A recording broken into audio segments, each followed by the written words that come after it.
Voilà, donc le métier est prêt à recevoir la chaîne. Pour que ce soit plus visible et plus pratique, je vais le tourner. Voilà, cette partie étant toujours la partie qui se trouve vers soi. Et puis, pour que ce soit encore plus facile et plus visible, je vais surélever le cadre de façon à ce qu'on puisse bien voir ce qui se passe dessous. Alors voilà à quoi servent les livres et les dictionnaires. Hop. Dessous. Ouais. Je ne sais pas si l'auteur va apprécier de se trouver à faire le poids sur un métier à tisser. Voilà. Si on utilise le métier sur des tréteaux, c'est très pratique parce qu'on est entièrement libre de passer dessous et dessus. Pour la chaîne, je vais utiliser un fil de coton aujourd'hui, mais ça peut être autre chose, hein, ça peut être du lin. L'essentiel, c'est qu'il soit solide, assez fin. Ça, c'est un coton à crocheter. Il faut éviter les fils poilus, irréguliers, parce que c'est très difficile à faire glisser le peigne. Et alors, bannir absolument les fils extensibles, parce que ça, c'est une catastrophe. Bien, une petite boucle. Voilà. La chaîne sur les tisses à Nova, c'est un fil continu. Donc je conseille vraiment de mettre votre fil en pelote. Il va pouvoir se dérouler sans problème. Si vous utilisez directement de l'écheveau, il faut le mettre sur un dévidoir. Sinon c'est très, très difficile, ça s'embrouille, ça ne va pas du tout. Et les pelotes du commerce, elles vont se déliter au fur et à mesure que vous allez tirer le fil. Donc la pelote, c'est vraiment l'idéal. Et alors, pour pas qu'elle roule de partout, je la mets dans un sac. Alors, si vous avez un chat, il adorera jouer avec.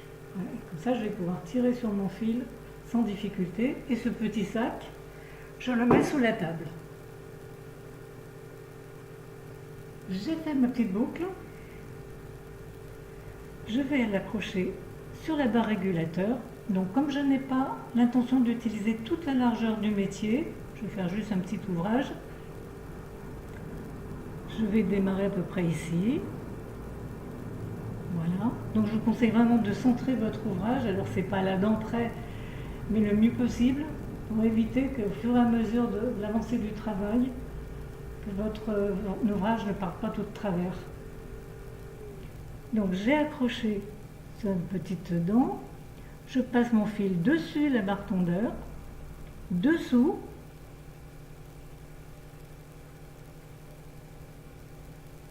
on va passer dessous et dessus. Dessus, dessus, dessus. Et je viens entourer une petite dent. Et je repars. Dessus, dessous, encore dessous, dessus, et j'entoure la petite dent suivante. Je suis dessus, je passe dessous,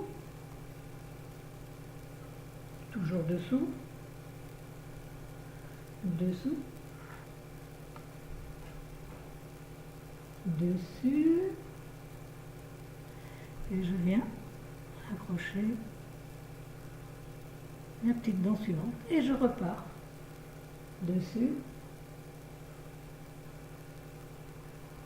dessous, dessus, j'entoure la petite dent et je repars, je suis dessus, donc je passe dessous,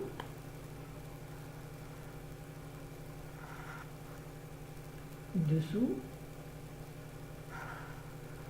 dessus,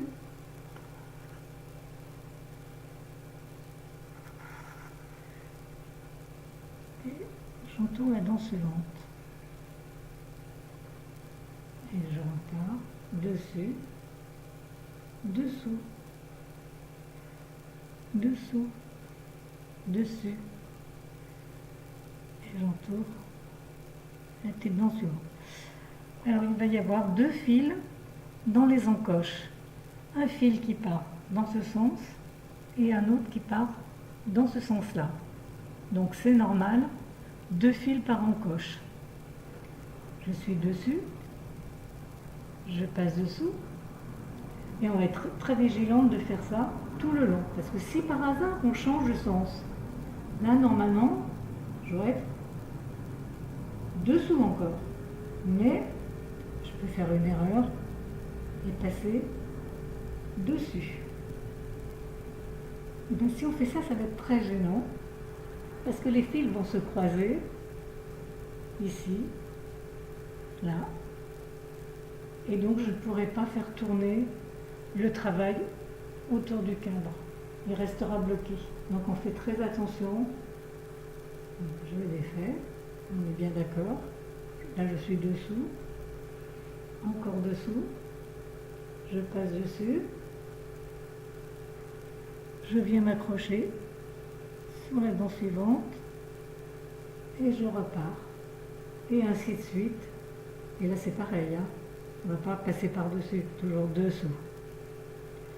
Donc ce qu'il faut éviter aussi, si par hasard votre pelote n'est pas suffisamment longue pour faire toute la dimension de la barre tondeur, vous ferez vos rajouts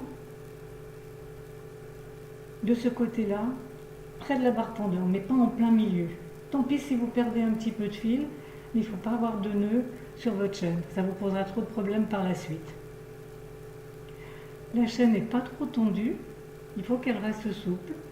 Si elle est trop tendue, vous aurez un mal fou à tourner le travail, et puis surtout qu'au fur et à mesure du tissage, ça va prendre un petit peu dans la longueur, donc ça va devenir de plus en plus difficile, et vous ne pourrez plus faire tourner votre ouvrage.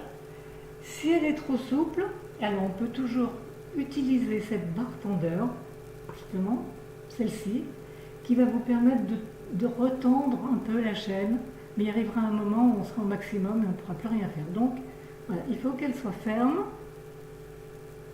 pas trop tendue, pas trop souple. Alors, il y a un petit coup de main à prendre au début, c'est vrai. Moi, je vais arrêter la vidéo, je vais continuer la chaîne et puis je reviens vous voir.